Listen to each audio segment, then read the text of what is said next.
Hi, everyone. Hello, hello.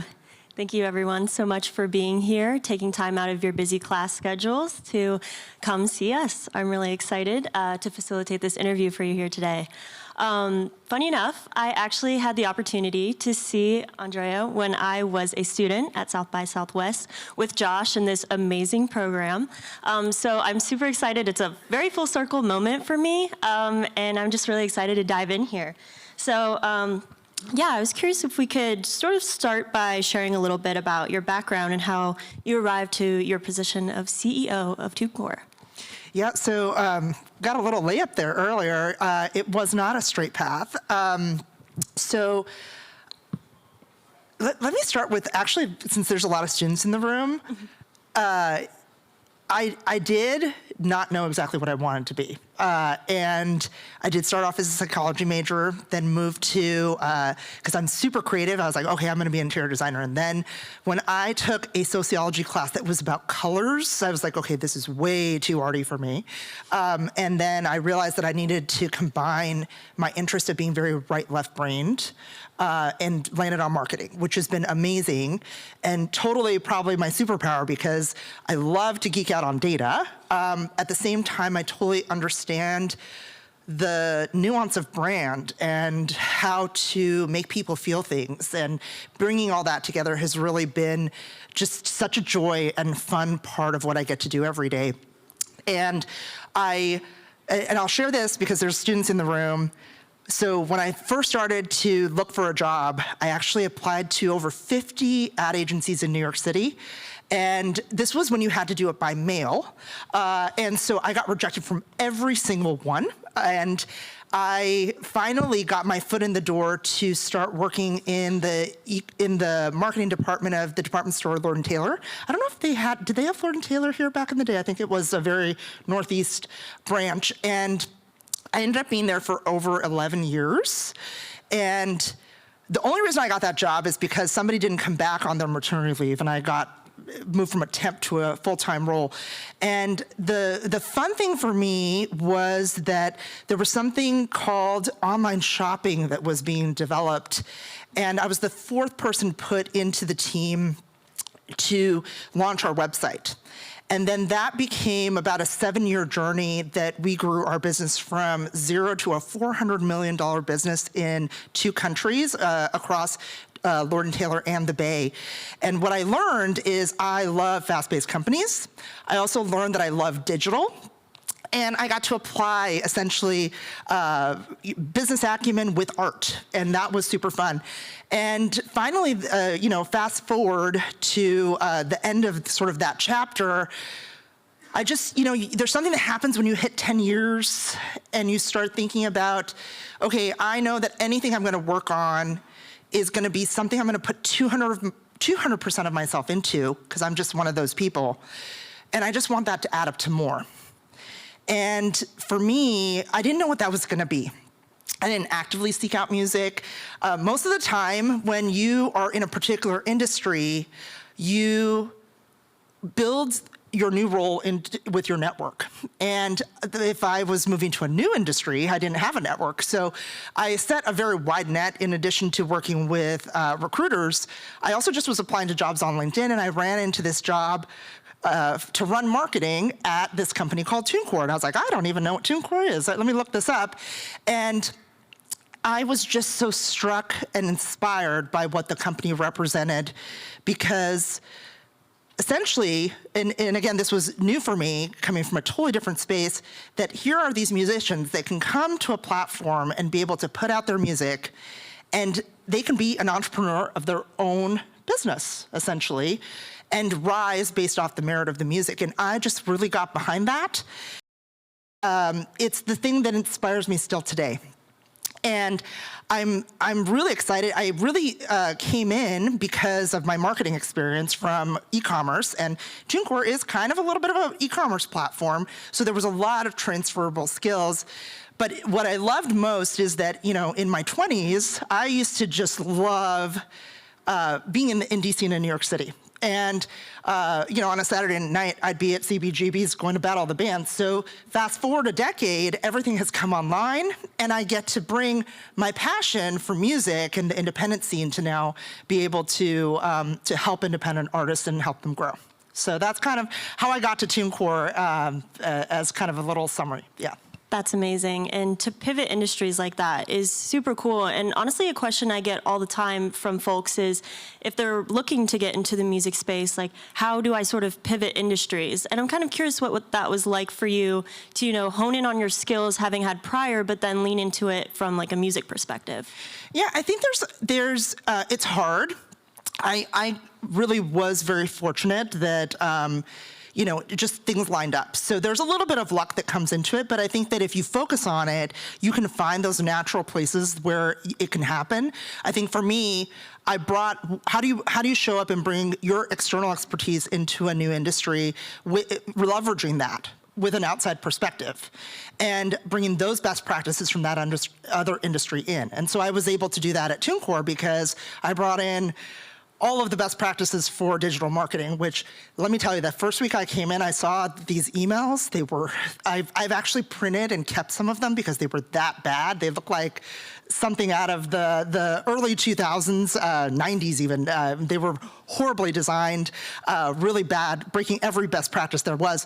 So there was, immediately I can create value. So you just have to, if you're coming from one place and going into the music industry, what is that natural organic path where you can bring your existing skill set and transfer it in to create value that can give you that first foot in the door to then build from there. Awesome, awesome. Yeah, so for Tunecore, you're all about distributing music across certain platforms as well as a wide variety of other promotional and publishing services. But at its core, Tunecore is much more than that. And I'd love for you to sort of share about what Tunecore means to you and just what their core service is for artists. Yeah, so Tunecore is about to we just turned 19, so we've been in the business for a little bit, and obviously a lot happens when there's been a few decades in the middle, right?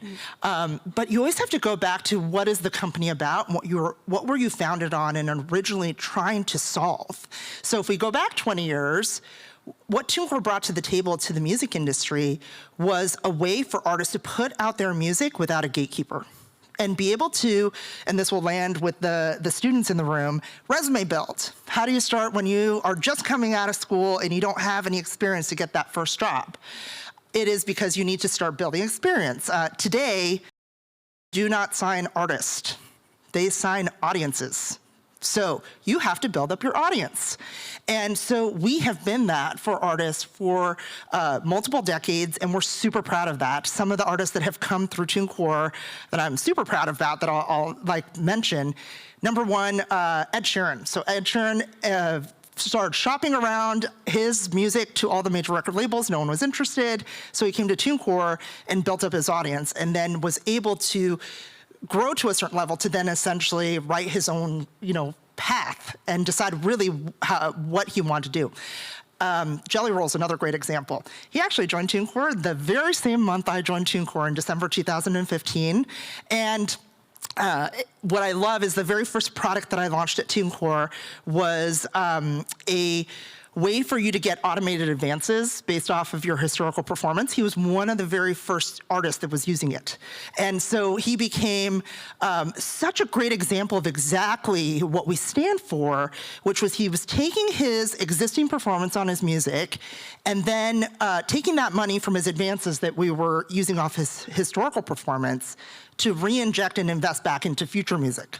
And he did that for many years, and then it was just a couple of years ago he got signed to BMG, and I think he just re-signed with a different label. But what did that do? It helped him bootstrap his business and be able to set himself up to a certain level. So that's what we stand for. And the thing is that today, that landscape has changed, where I know Chartmetrics, you all put out a report that I think 27,000 tracks a day are being released every day. I think Luminate puts out a stat that it's just under 100,000 tracks every day. And what I found in the recent report from Luminate is that they said that 87% of those tracks are getting less than 1,000 streams. That's insane. So the new barrier to entry for artists is actually cutting through the noise, being able to find your audiences. And so just putting up the music is not enough anymore. And if ultimately our goal is to be helping our artists resume build, to find their audiences, we need to play a more active role in that. And so over the last 3 years, we have really been working to build solutions to help artists be able to find their audiences and do audience development. And so last year, because we've been beta testing this for many years, we launched a program called Tunecore Accelerator that is really helping artists find their audiences and grow. Because ultimately, it's about resume building, but to resume build and to be able to succeed, we need to help artists grow, and that's really our mission. And so grow, and then so that's how we've been evolving. And then also we want to help our artists be able to collect all the money that they are owed. Many Tunecore artists who are independent also write their own music. And so we also have a publishing division to help artists be able to register their compositions. And we do global registration and collection. And last year, just to give you a sense of scale, we registered over 185,000 songs. And we welcomed over 24,000 songwriters. So we really, we're all about helping artists grow and get all their money, leave no money on the table. That's amazing. I'm really interested in that accelerator program that you mentioned. I'd love to get into maybe like some specifics about how that program differs from just like maybe the entry-level experience you might have at Tunecore as an artist. Yeah, so we think that we're uniquely servicing this space, again, because we've been seeing, we saw many years ago that this was going to be the new barrier to entry, which is why we started really working closely with our DSP partners to solve for it. At the end of the day, we're only a valuable business. So we're only valuable if we're creating value for our artists and for our partners. Music that's going to the DSPs and is not streaming is not valuable. That is costing them money and not really even helping their listeners, right? So it's for the company, for them, for the DSPs, but also their audiences that they're serving. That's not valuable. Same thing for our artists. If they're not growing, then why are they paying us a subscription fee? So for us, it was really important that we started solving for this. And so last year, we finally were able to reveal it because we've been actually helping artists grow. And so what do I mean by that? If you're interested to learn more, you can definitely check out we have a special section on our website that's under tunecore.com/accelerator. And basically, we have over 450,000 artists that are in the program. So this is a very scaled program that are opted in. Last year, we put 110,000 of those into marketing programs across DSPs. 55,000 of them were brand new, and because we're continually trying to add more and more artists into the to help them have success. So a little bit of scale to let you know kind of what this is driving. We had 21 billion streams that were driven directly by tracks that we actively put into the program, 2.5 billion artist discoveries, and 5.5 billion track discoveries. So just very, very scaled. And ultimately, because we care about helping artists grow, because that's how we're really measuring this, we basically have put our artists into different streaming segments. So an artist that is within 0 to 1,000 streams, 1,000 to 10,000, 10,000 to 100,000, et cetera. And what we saw is that of all those artists that I mentioned we put into the program, 1 in 5 of them moved up a streaming segment. And so not just everybody's having growth, but some are having such significant growth. And the part that I'm most excited about is that they were able to grow their revenue 5x. So it's getting them audiences, but it's also making them more money, which we're really proud about. That's amazing. And for those audiences, music is more global than ever. I'm curious about sort of the global approach of this program as well.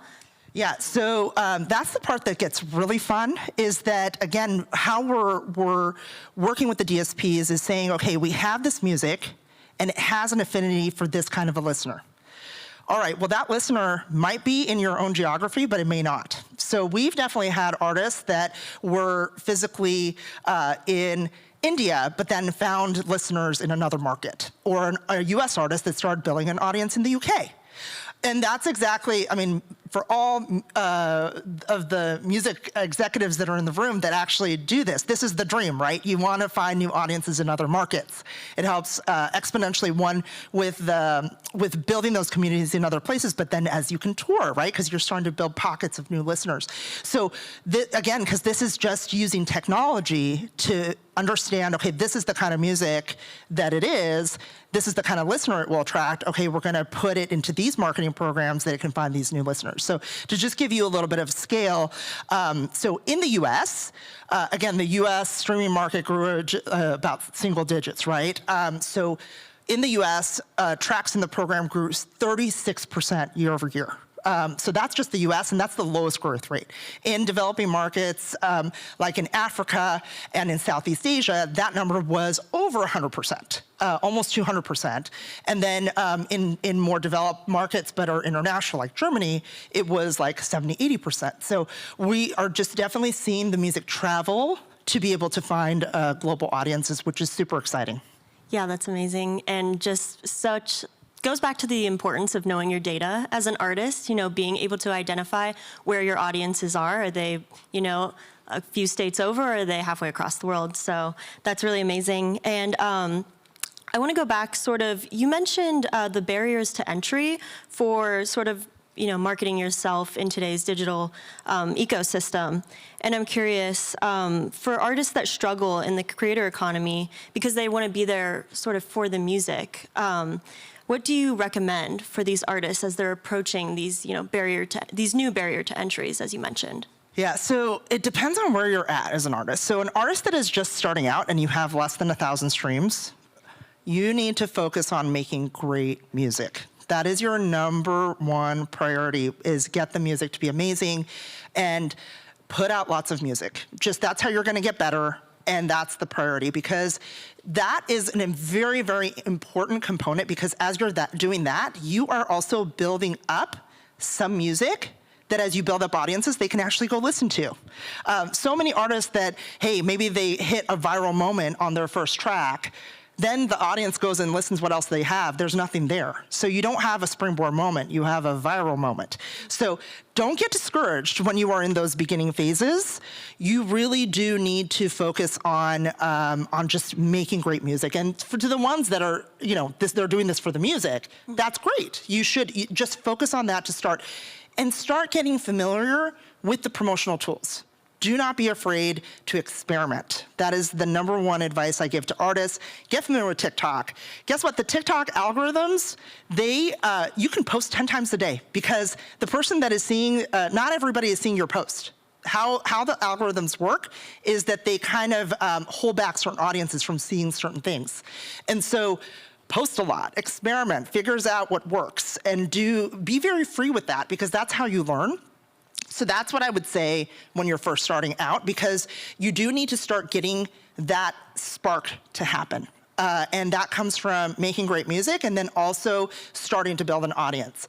What we do for that on top of it is we can see signals and can put gasoline on the fire with the program that we've built, and can really exponentially help that go forward. But we can't create a spark for the artist. The artist has to be putting in the work. The next thing I'll say is, no matter what stage an artist is in, is they absolutely, absolutely need to have great work ethic. No one is, if you want people to work for you and to fight for your project, you need to be fighting for your project yourself. You need to have a vision on it.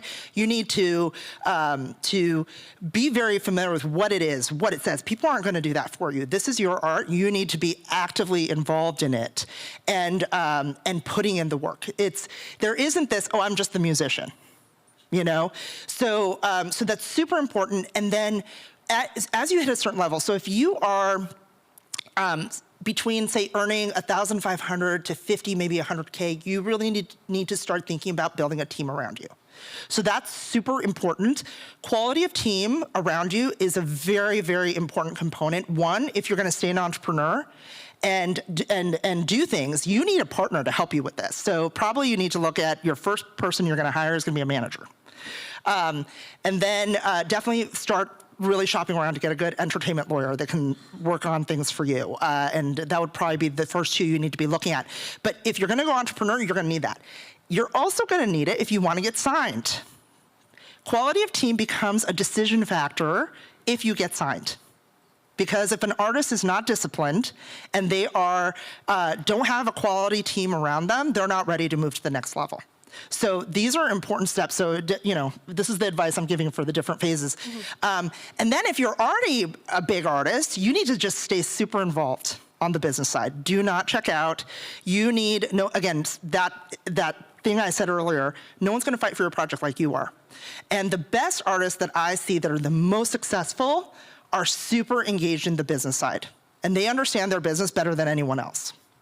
I like that you broke that down sort of by the different type of artists, because I think there's a lot of discourse going on right now about whether the music industry can still break global superstars. But I'm curious what you think, like, as a starter artist, should you even be thinking that far ahead yet? Should you really be sort of overexerting yourself to think of this grand superstar level? So I think this is a really interesting discussion on a few levels. So just to kind of talk about what's happened because of digital. So I think there's a lot of parallels from my old world and my new world on this front, because digital has just created more choice and personalization in general. So think about what was in your closet 20 years ago versus what's in your closet today. It was probably much more amount of brands of what you would pick from, because it's what was available in your local stores in your area. But because of digital, you have everything at your fingertips. I have this amazing suit designer that I found in Poland that's named Agi. I literally get them shipped straight from Poland, and it's amazing.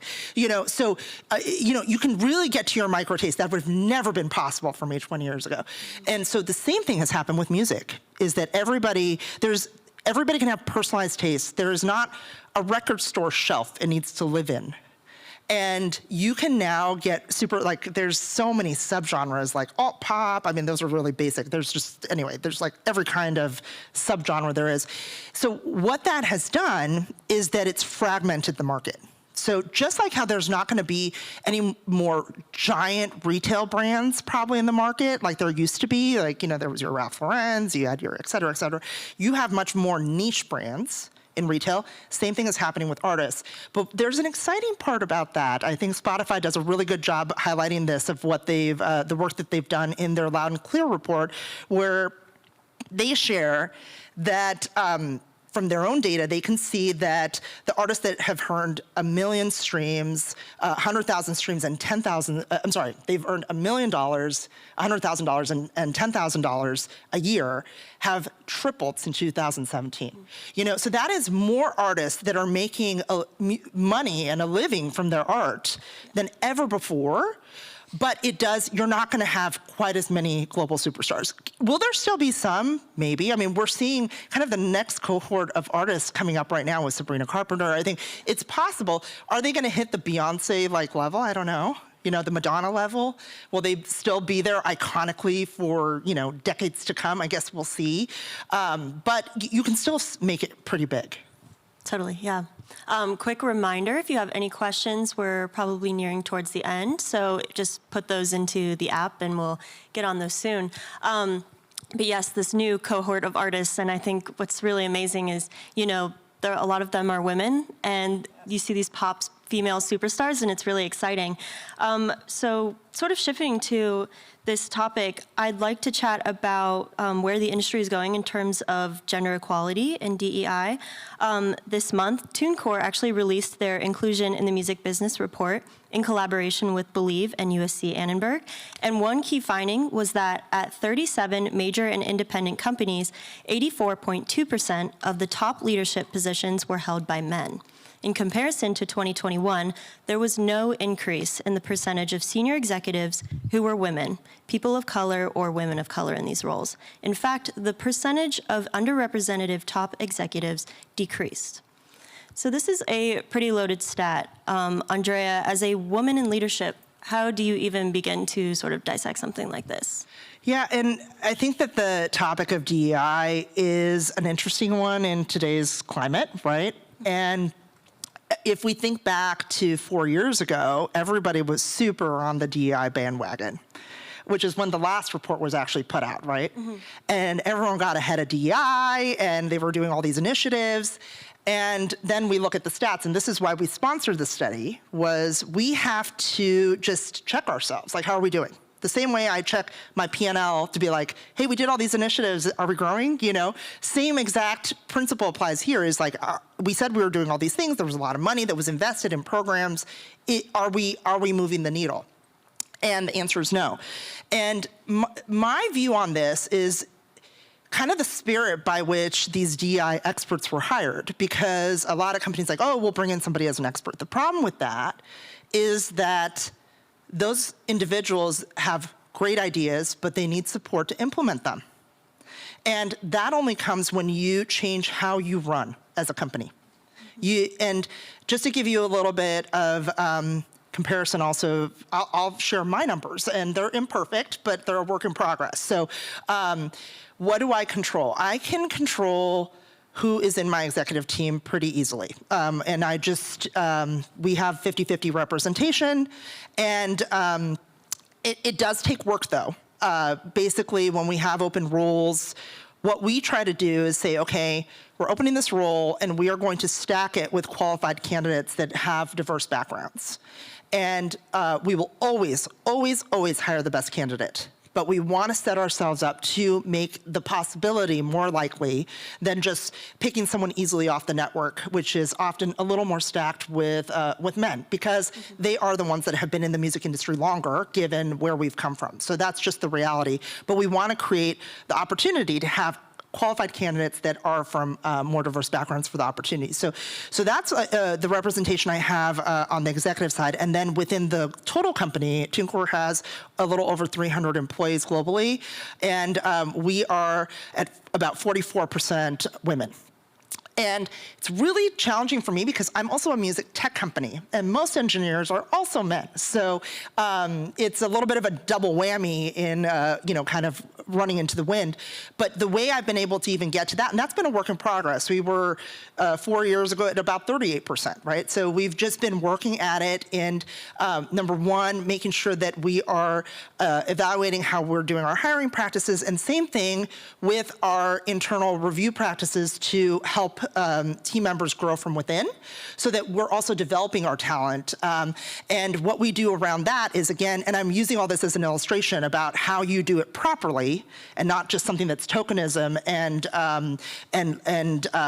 just sponsoring things, because you have to change how you run. So to review our practices of how we develop our teams, we do an annual talent review.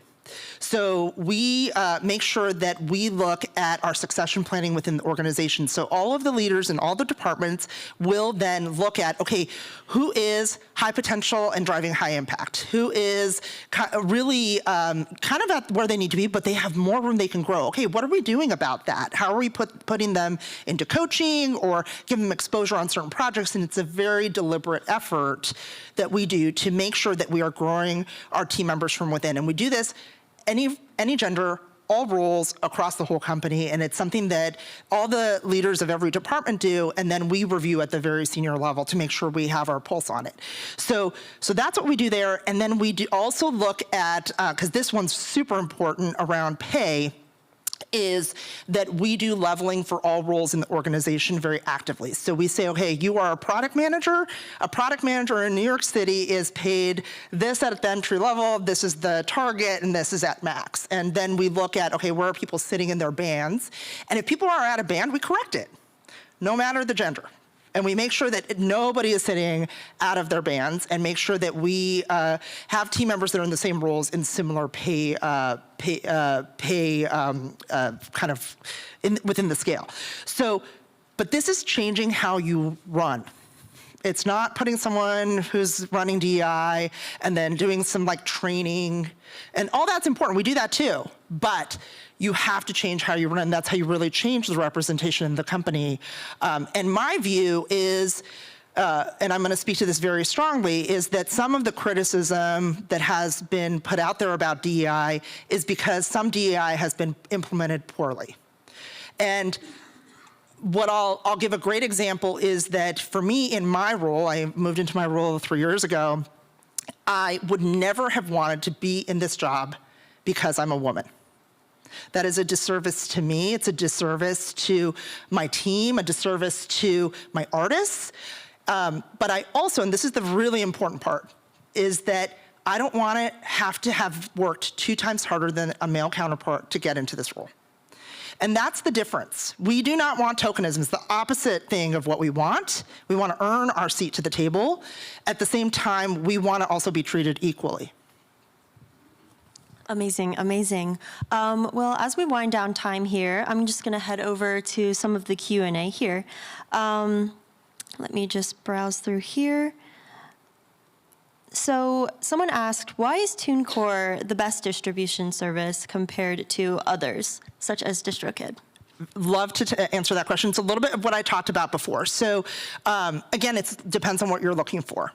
I think that for us, we've really been thinking about how we create value for our artists, and we don't feel we can properly create value for them if we're not helping them grow.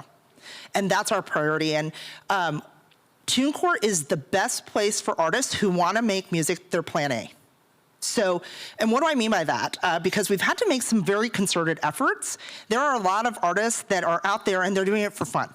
So, they just are, maybe they're dentists or a lawyer, and then on the side, they're like making music with their buddies, and that's super awesome, but that's not what Tunecore is for. Tunecore is here to help artists grow. So if you're making music your plan A, where we've innovated and spent our time is to actually build solutions that are going to get your music in front of audiences that have affinity for your music and actually help you grow. And some of the stats I mentioned from Tunecore Accelerator is helping you do that. That is not the place that other distributors in our space have innovated in. And we're still open, so anyone can come to Tunecore. We will take the dentists and the hobbyists, but that's not who we're designing Tunecore for. So we're really focused on the artists that want to make this their career, and that's what we're best for. Awesome. Yeah. I have another question for small artists releasing music to big streamers like your Spotify's or Apple Music versus the smaller streamers such as Bandcamp and SoundCloud. Can you hurt yourself by having a lot of commercially mediocre material out versus having more unreleased material to play live or save to release with a record label? I don't think so. I think that you should experiment, especially if you're just starting out. You should have your music everywhere and work it out. I think it's great if you have more music in places like SoundCloud because that's where you're experimenting, and then you decide what you put over to Spotify. I think that that's a really smart strategy. Put things out in TikTok and test it out. Don't be afraid to experiment, especially when you're early in your career. You're still solidifying who you are. You can always delete stuff later if you change, you want to curate a little bit. But, I think the experiment and then have a plan. Like, don't be chaotic about what you put where. But especially when you're just starting out, I think more places you're putting in and thinking thoughtfully about where you're experimenting and putting music out and what you're doing with that is super important. Awesome.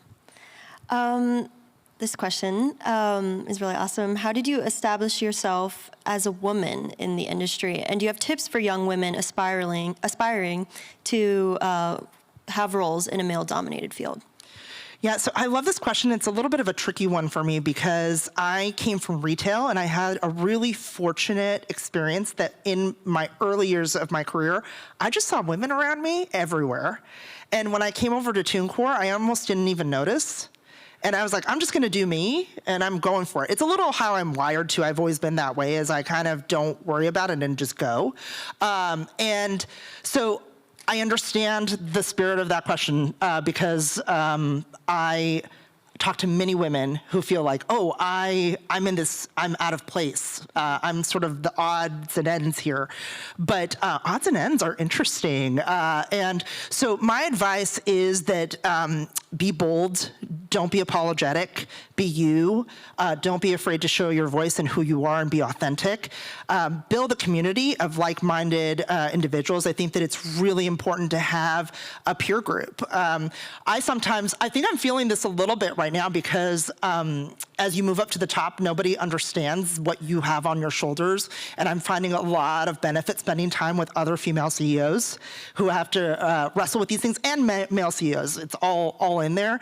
So community and camaraderie and like a network that's going to support you when you're going through hard things is super, super important. But the number one advice that I'll give, because when we do another study, we sponsor another study called Be the Change, different than the one that you mentioned with USC. We just did the 4th version of it last year, so you can look that one up as well. That one is a more qualitative study that gets into, okay, there's a disparity and a gap in the music industry of women participation. Why? And there's many reasons, many of which of the ones that you would expect. Sexual harassment still exists in the music industry. Access to resources and opportunities is not at the right level. And the third one is super interesting, which is confidence. So this is where, again, you've been in an environment where you are the odds and ends and you don't fit in, and then there's, definitely a network that's been built for many years of, just men being more male-dominated, especially at the senior ranks. So I get it. At the same time, this is what I'll tell women, is you are gonna miss 100% of the shots that you don't take. And so go for it. What's the worst that can happen? It's the advice actually I got when I was going through that period of exploring where I was gonna go next from retail into music. Mm-hmm. This one CEO was very generous and had coffee with me, and he said, what's the worst that can happen? Just go for it. So do that, and that's something that you have to challenge yourself to do. That's amazing. Let's see. Probably one of our last questions here. What are the major challenges around building relationships with DSPs? What are the most important metrics or qualifiers that they focus on? And were there any key milestones that allowed Tunecore to build something like the Accelerator program? Absolutely. So again, you have to go back to building value. So when we meet with our DSP partners, we think about what is important to them. And then we think about, okay, well, what's important to us? Where do we have overlap? What can we work on together and partner on? And that's a very, very important approach that you need to have if you are on the business side or on the artist side, honestly. We sometimes bring artists to meet with the DSPs around their projects, and you have to think about, what does the DSP care about? They want to have audiences that are going to be really excited that content is there. Okay, well, what can you offer to that partner that's a unique piece of content? Can you give them an exclusive picture? Can you do a special recording of something that you will leave just for that DSP? And you have to think about, okay, you have to sit in their seat. You want them to lean in, you have to lean in. And how we've operated at Tunecore has been really in that, how can we mutually win? And really be thoughtful with each partner to do something unique with them and ultimately create more. And if we're all growing, we're all winning. And so that's really how we've approached it.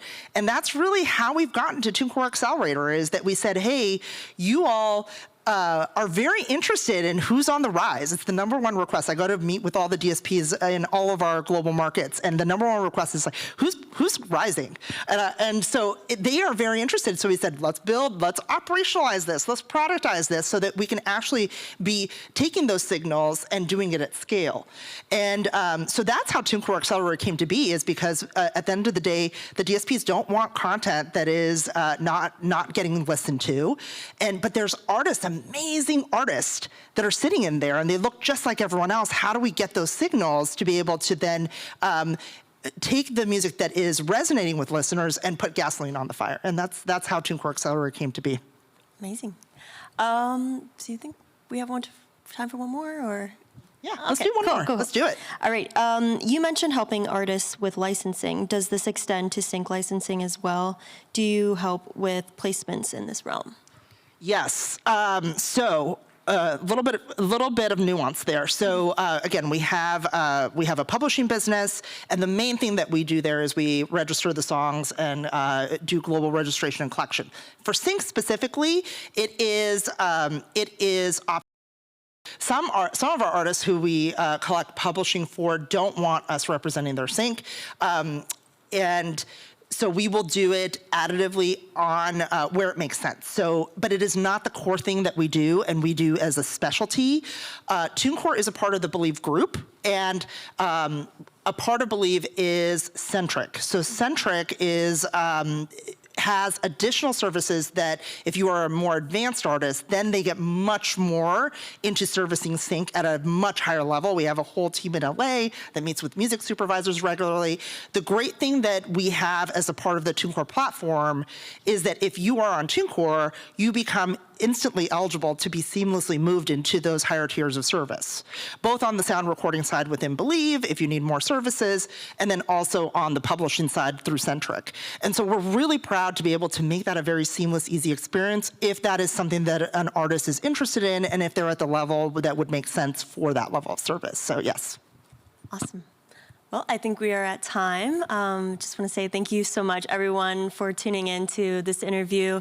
Andrea, thank you so much for all these amazing insights. It was such a pleasure. And everyone, have a great rest of your afternoon. Thank you so much.